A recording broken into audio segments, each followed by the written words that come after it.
ওম অখণ্ড সংহিতা বা শ্রী শ্রী স্বামী স্বরূপানন্দ পরমহংসদেবের উপদেশ বাণী তৃতীয় খণ্ড। সংসার রূপ যতুগৃহ হইতে উদ্ধারের উপায়। অদ্য আশ্রমের জীর্ণ পর্ণকুটিরের কিঞ্চিৎ সংস্কার হইতেছে। পাতার বেড়া ও তৎসংলগ্ন মাটির চাপ বৃষ্টির জলে ধসিয়া গৃহকানাকে অধিকাংশ স্থলে দন্তহীন প্রৌঢ়ের হাস্যবিস্ফারিত মুখের ন্যায় দেখাইতেছে। কাজ করিতে করিতে একজন কর্মী ব্রহ্মচারী জিজ্ঞাসা করিলেন, সংসারটা কি? শ্রী শ্রী বাবামণি বললেন, সংসারটা যতুগৃহ, দেখতে দিব্যি চমৎকার।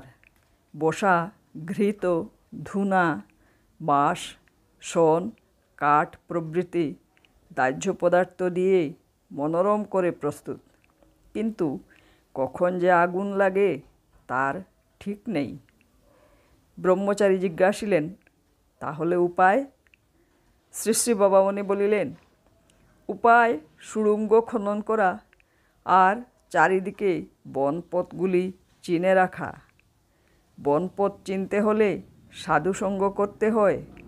তাদের পদচিহ্ন ধরে ধরে প্রতিদিন একটু একটু করে ঘুরে ফিরে দেখতে হয়। এভাবেই ক্রমশ সব পথঘাট চেনা হয়। আর ভগবানের নামের শাবল নিয়ে সুড়ঙ্গ খনন করতে হয়। কিন্তু এ কাজটিতে চাই গোপনতা, নইলে পুরোচনের ভয় আছে। সংসারে থাকিয়া সংসার জয়। দ্বারভাঙ্গা রাজ হাসপাতালের জনৈক ডাক্তারকে শ্রী শ্রী বাবামণি লিখিলেন, পরমাত্মার কৃপা তোমাদের প্রত্যেকের জীবনে অমোঘ হইয়া উঠুক এবং ইহা অমোঘ করিবার কৌশল হইতেছে একাগ্র সাধনার দ্বারা চিত্তকে স্বচ্ছ ও নির্মল করা। যার চিত্তবৃত্তি যত শুদ্ধ, ভগবৎ কৃপা তার জীবনে তত সুপরিস্ফুট। সাংসারিক জীবনেই সহস্র কর্তব্য সম্পাদনের সাথে সাথেই চিত্তবৃত্তির শুদ্ধতা সম্পাদনের সাধনা পরিচালিত করিতে হইবে। বনে যাইয়া তপস্যার যুগ আর নাই। যদিও বনে যাইবার প্রয়োজন অল্পাধিক পরিমাণে প্রত্যেকের আছে, তাই নিজ মনের মধ্যেই বিজন বন সৃষ্টি করিয়া লইতে হইবে। ইহাই সংসারে থাকিয়া সংসার জয়ের কৌশল। ইহাই প্রতিদিন প্রকৃতি সংসর্গে থাকিয়াও প্রকৃতিজয়ী হইবার সরল পথ। সংসারে সহিষ্ণু হইবার উপায়। জনৈকা মহিলা শ্রী শ্রী বাবামণিকে প্রশ্ন করিলেন, সাংসারিক ঝগড়া কলহে সহিষ্ণু হবার উপায় কি?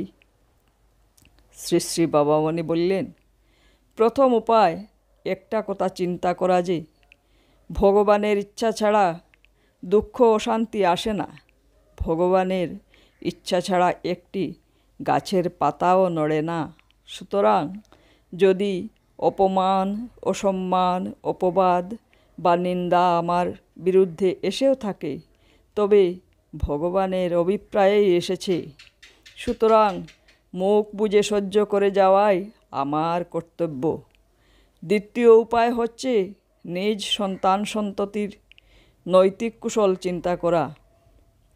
কারণে অকারণে তুমি যদি অসহিষ্ণু হও, কাণ্ডাকাণ্ড জ্ঞান হারাও, তবে তোমার সেই অবাঞ্ছনীয় আচরণ তোমার শিশুরা অনুসরণ করবে।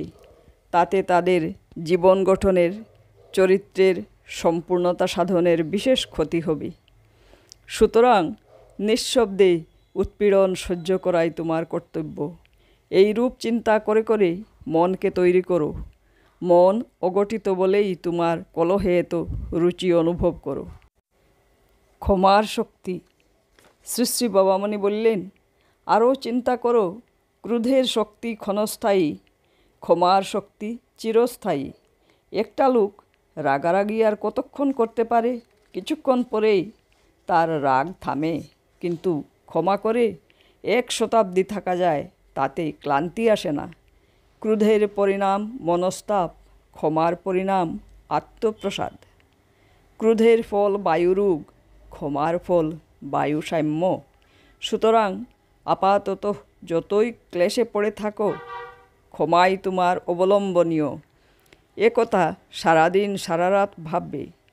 ক্ষমার মহিমা চিন্তা করো না বলেই সহজেই চটে যাও। সহিষ্ণুতা অবলম্বন করো। বীরভূম জেলান্তর্গত দুবরাজপুর নিবাসী জনৈক পত্রলেখকের পত্রের উত্তরে শ্রী শ্রী বাবামণি লিখলেন, ধৈর্য ধরো মা, সহিষ্ণুতাকে সম্বল করো। ধরিত্রীর মতন সহিষ্ণু হও। চিরকাল কেহ অত্যাচার করিবার জন্য বাঁচিয়া থাকে না, চিরকাল কেহ অত্যাচার সহিবার জন্যও বাঁচে না। অবস্থান্তর ঘটেই ঘটে। বিধাতা কাহাকেও অনন্ত পরমায়ু দান করেন নাই। কি পিতৃকুল, কি শ্বশুরকুল, কোনো কুলেরই কাহারও মনে ক্লেশ দিবে না, এই প্রতিজ্ঞাটি করো। এই প্রতিজ্ঞা করিয়া নিয়া মনোভঙ্গি ও চিত্তভাবকে তদনুকূল গঠন দিবার প্রয়াসে লাগিয়া যাও।